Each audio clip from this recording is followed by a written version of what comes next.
세상을 살다 보면 끝까지 마음에 안 드는 사람이 있습니다. 그런데요, 사실 사람은 끝까지 마음에 안 듭니다.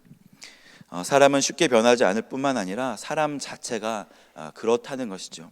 단점 없는 사람이 없고요, 아무리 장점만 있는 사람이라고 해도 내 마음에 드는지 안 드는지는 별개의 문제이고, 또한 내 마음에 아무리 드는 사람이 라고 해도 그 사람이 나와 함께하고 싶은가, 이거는 또 다른 문제라는 것입니다. 라반이라는 사람은 고양이가 생쥐를 좋아하듯이 야곱을 미워하면서도 좋아했었던 것 같습니다. 야곱이 부유해지면 언제든지 자기의 품을 떠날 것 같아서 그를 거의 노예 부리듯이 부리고 계속해서 이거는 내 거다, 저거는 내 거다라고 말하고, 너는 나에게 큰 은혜를 지금 받고 있다, 이렇게 세뇌하고 또 세뇌하였지만 야곱은 그와 함께할 수 없었고, 하나님이 그에게 나타나셔서 이제 움직이라고 하는 사인을 받고 라반에게서 나오게 되는 것입니다. 이제 라반은 마지막 순간에도 자기의 것을 야곱에게 이렇게 주는 것인 것처럼 선심을 쓰는 말을 합니다. 43절 말씀 함께 보겠습니다. 라반이 야곱에게 대답하여 이르되 딸들은 내 딸이요, 자식들은 내 자식이요, 양떼는 내 양떼요, 내가 보는 것은 다 내 것이라. 내가 오늘 내 딸들과 그들이 낳은 자식들에게 무엇을 하겠느냐. 말은 맞는데 이런 궤변으로 마지막까지 야곱의 속을 긁어놓는 것을 보면 라반은 참으로 어리석은 사람인 것 같습니다. 딸들을 시집 보냈는데 20년 동안 자기 딸이라고 하는 장인을 좋아할 사위가 어디 있으며, 외손자에 대해서 자기 외손자라, 내가 소유하고 있다, 이렇게 말하는 것은 정말 가족으로서 인연을 끊겠다는 소리로밖에 들리지 않습니다.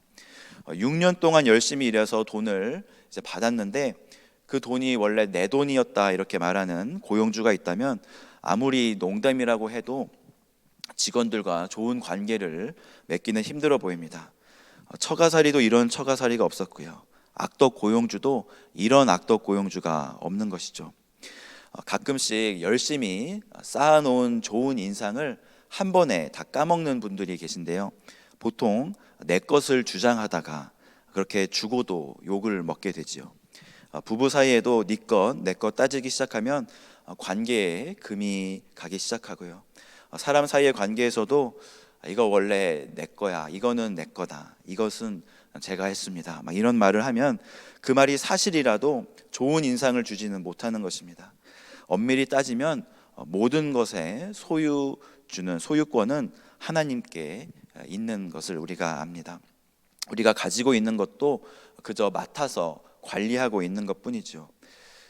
라반도 야곱도 우리 모두 다 하나님의 것으로 생색내면서 살아가고 있는 것입니다. 그러니 헌금을 드릴 때나 혹은 구제를 할 때 억지로 드리거나 생색을 낸다거나 뽐내며 하는 것은 좋은 태도가 아닌 것입니다.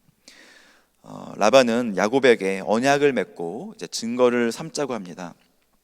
사실 야곱이 라반에게서 도망하다시피 이렇게 떠나게 된 것은 라반이 안 보내줄 것도 그렇게 생각해서이기도 하지만 그냥 인연을 끊으려고 도망을 간 것입니다. 그런데 하나님은 라반을 이렇게 부르시고 라반과 야곱이 원수로 남아있게 하지 않으셨습니다.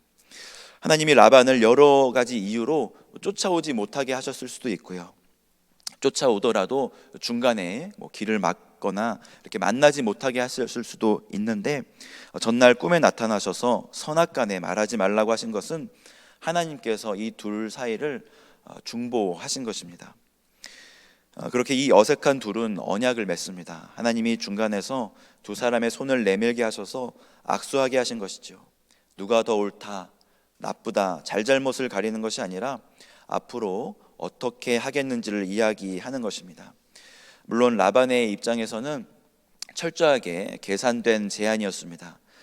이렇게 사위하고 원수가 되어서 헤어지게 되면 어젯밤 꿈에 나타나신 야곱의 하나님으로부터 혹시나 벌을 받지는 않을까, 이렇게 생각을 했을 수도 있고요, 또 딸들과 손자들로부터 할아버지 대접도 못 받을 뿐 아니라 아버지 대접도 못 받을 것 같아서 또 이렇게 언약을 맺자고 했을 수도 있고, 나중에 야곱이 정말 부유하게 된다면 나를 해코지하지는 않을까 생각했기 때문입니다. 오늘 본문 52절 말씀에 보니까요, 무더기와 기둥을 두고 서로 넘어와서 공격하지 말자라는 그렇게 맹세를 하는 모습이 나오는데, 지금 겨우겨우 도망치는 야곱에게 서로 공격하지 말자고 협약을 맺는 것을 통해서 라반이 왜 이렇게 사력을 다해서 야곱을 잡으려 했는지 이해가 됩니다. 만약 자기가 라반이 야곱이었다면 반드시 돌아와서 자기에게 어떻게 할 거라고 생각했던 것이죠. 도둑이 제발 저리다고 그 불안과 두려움이 라반에게 있었던 것입니다. 마음이 많이 상해서 다시는 보지 않을 사람이기는 해도 헤어질 때 서로 좋은 모습으로 헤어지면 좋기도 하고, 또 이렇게 된 것 라반과의 관계도 깔끔하게 맺으면 좋을 것 같다는 생각이 야곱에게도 있었습니다.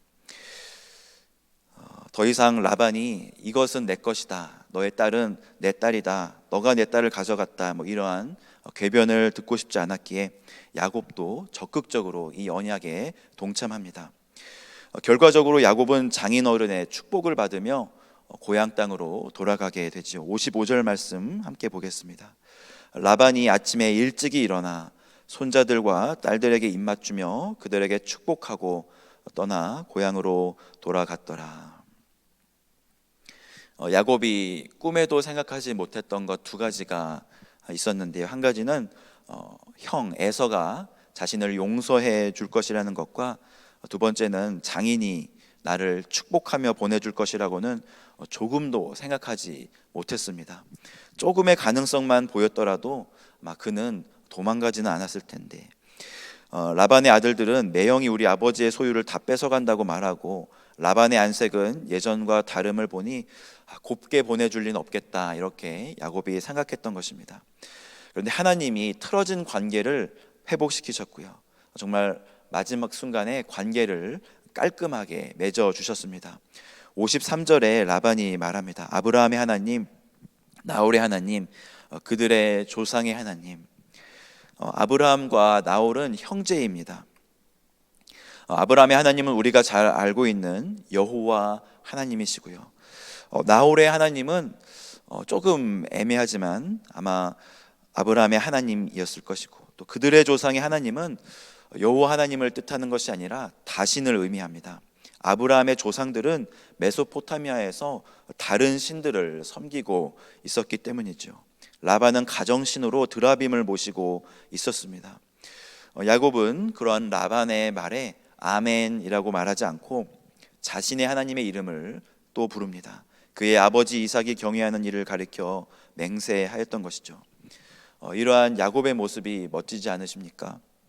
조금의 두려움과 거리낌 없이 라반 앞에서, 다른 신의 이름을 부르는 자 앞에서 자신의 하나님의 이름을 부릅니다. 같은 아브라함의 하나님이라고 부르지만 어떤 이는 이방 신의 이름을 부르고 어떤 이는 여호와를 부르는 것을 봅니다. 하나님이라고 다 같은 하나님이 아닌 것이죠. 세상은 자신이 만든 신의 이름을 부르며 그것이 자신을 보호하고 인도한다고 생각하지만 그것은 자기의 욕심으로 만들어낸 우상일 뿐입니다. 우리가 믿는 하나님은 여호와 하나님 한 분뿐이시며, 그분은 우리의 삶에 함께 하시고 또 우리를 보호하시고 또 지켜주십니다.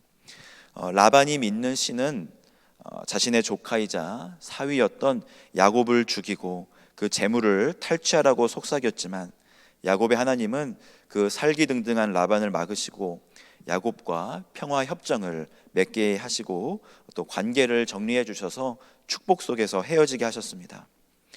비록 이 협정조차 땅의 크기로만 보면 정말 불평등한 협정이었습니다. 라반은 엄청나게 큰 땅을 자기의 것으로 간주하고, 야곱은 그에 비하면 정말 작은 땅만을 이렇게 선을 그어놓고 넘어오지 못하게 한 것이죠. 위쪽으로는 라반이, 아래쪽으로는 에서가 버티고 있으며 중간에는 가나안 족속이 있는 그곳으로 야곱은 이제 들어가게 됩니다. 하지만 야곱은 알았습니다. 땅의 크기가 중요한 것이 아니고 재물에 많고 적음이 중요한 것이 아니라 하나님이 함께 하시는 것이 중요하다는 것을 말이죠. 아마 야곱은 왜 할아버지 아브라함이 당숙어른이었던 롯에게 내가 좌하면 나는 우하고 내가 우하면 나는 좌하리라고 했는지 조금은 이해하였을 것입니다. 예전에는 왜 내 삼촌 라반은, 왜 장인어른 라반은 아브라함처럼 인자하고 너그러운 삼촌이 아니었을까 원망도 했었지만, 내 삼촌이 누구인지, 내 환경이 어떤지가 중요한 것이 아님을 그는 이제 깨닫습니다. 하나님은 야곱을 20년의 고난 속에서 조금씩 이스라엘로 만들어 가셨던 것이죠.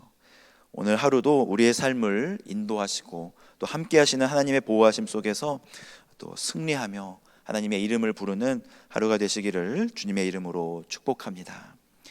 이 시간 말씀을 놓고 함께 기도하겠습니다.